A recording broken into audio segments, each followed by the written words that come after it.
I'm taking the shim off.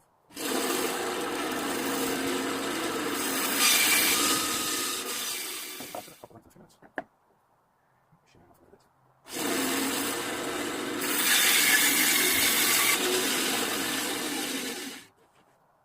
By the way, this is a draper bandsaw. I'm just going to check height. I know this works up here is all left up and swollen and all the height, but not for me. It's good enough for me, that.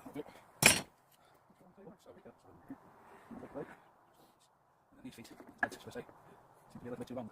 Measurement, but not square. Right leg feet, unstable feet.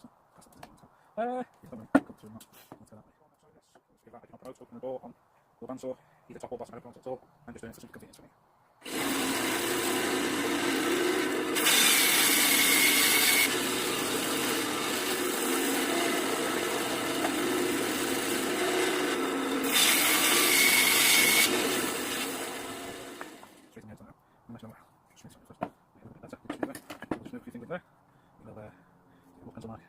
Just a rough one, nothing fancy.